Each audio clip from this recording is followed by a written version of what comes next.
Hello everybody, the Diablo anniversary event, the Darkening of Tristram, is live, which is good to know if you're not necessarily on the pulse for Diablo news.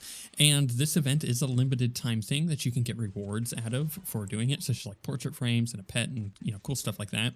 And I figured I would let you guys know because you have, again, a limited time to finish it. You have up until January 30th at midnight Pacific Standard Time to get it done, which is, still, close to a month. But if you're short on time, you may not have the time to actually finish everything in it. And I figured I would give you guys some tips on how to get it done very quickly.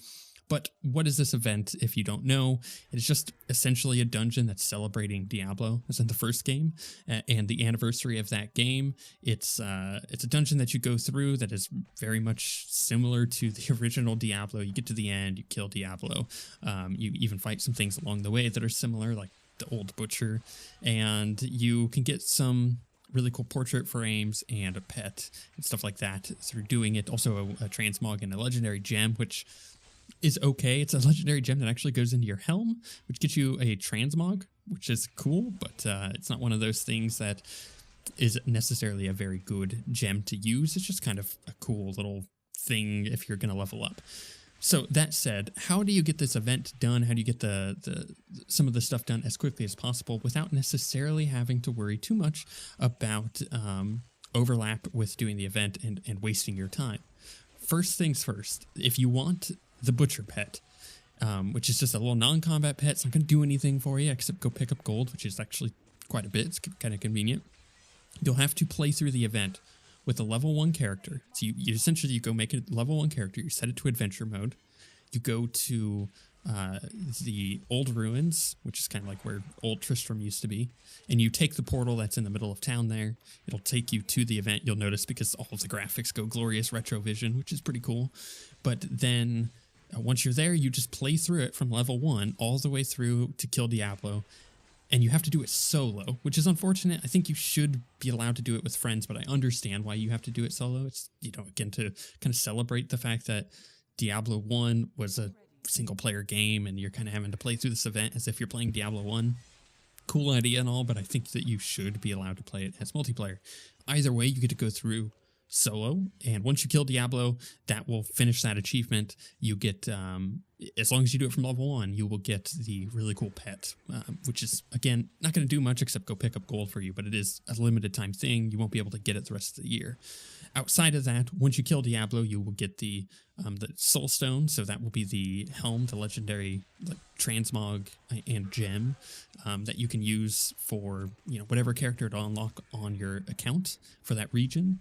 So if you plan on doing it in this multiple regions, you'll have to do this multiple times. But you get through, you kill Diablo, you'll get that. As far as everything else, it's really just a matter of being kind of thorough, as in going and checking out every nook and cranny through the dungeon as you go through. And remember, things will get randomized and there will be random levels generated in this, just like there are in normal Diablo. But the thing with it is you have to kill certain named mobs, and they don't always spawn, so it will require multiple playthroughs of the event, and they can spawn in different areas. I would suggest just kind of going and looking them up. You'll be able to find which areas they specifically spawn in, so if you only need one more, you don't have to go through the entire thing from start to finish. You don't need to do it on any particular difficulty. You could do it on normal if you wanted to, which is awesome. That way you can just blast through everything really quick. That will save you some time. But on top of that, you also have to find all of these hidden areas, and they just kind of spawn throughout the thing. Some of them are more random than the others, as in you may not find one in a particular playthrough of the event, and you may find others. And that's cool and all, but just make sure you're being thorough and you're clearing everything out, because that will get you all the rare dudes that you need, and it will get you all of the rare areas that you need for the separate achievements. And essentially, just by doing that, by being thorough, by trying to find everything and trying to kill all the guys, you'll get all of the achievements within a few playthroughs of the thing, and you can count your solo 1 to whatever you're playing through as long as you're starting at level 1 as one of those playthroughs as well. That will get you some of those kills and some of those areas unlocked. Once you do that, you'll get all the rewards from it. Overall, it's pretty easy to do. It's not going to take you very long. You could probably get it done in the better half of an afternoon if you wanted to really devote a lot of time to it, or you could just kind of keep coming back to it every couple days. It is kind of a fun way to level a character, so if you haven't leveled a seasonal character yet, this is your time to do it. You'll get actually quite a bit of experience from it, so you will level very quickly. And on top of that, you will get the achievement from leveling 1 to whatever. Just make a seasonal character and kind of do the exact same thing. Go adventure mode, go to the old ruins, go through the portal, and go through the event. And you'll pretty much get everything that you need to out of the event. Plus, you'll be leveling a seasonal character, so you'll be kind of killing two birds with one stone. It's really nice, again, if you don't necessarily play seasons that much in Diablo, you can kind of get a taste of that. And honestly, if you only play Diablo once a year to come jump into this event, then that's cool too, because Diablo 3 is actually a really good game nowadays, despite what some people, some hardcore Diablo fans would lead you to believe.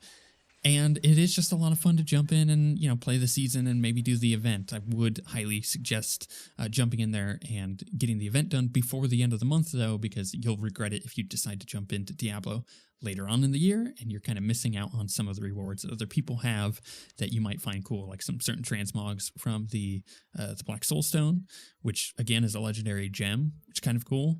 That goes in your helm. Not that good. You're not going to use it really on any of your characters, but you may use it on the character you're leveling up because it's fun. But if you want that transmog, if you want that gem, you'll have to do the event before the end of the month. And again, it's not going to take you very long to go get done, so you may as well just kind of go knock it out as quickly as possible.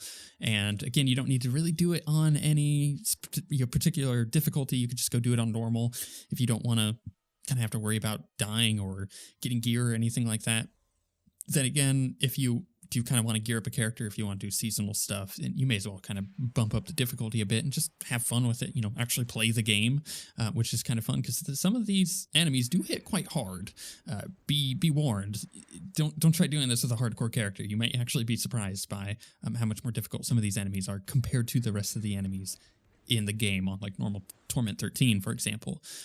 You'll get kind of stomped to the ground, and it may surprise you if you're running on a hardcore character. So be very careful with that. Outside of that, though, we're kind of looking forward to the new PTR coming up, which will have some changes for the next season. And, maybe I'll do a couple videos on that. Outside of that, though, Diablo is just kind of in this fun little moment where we're technically between seasons, because if you played this season and you kind of got what you wanted out of it, like I did, then you're just kind of waiting for the next season. And this event is kind of a nice distraction to go and finish off. Also, you can kind of get your friends into Diablo by doing this event. It's a cool little thing they may actually really end up enjoying at the end of the day. With that being said, though, thank you guys for watching, and we shall see you guys next time.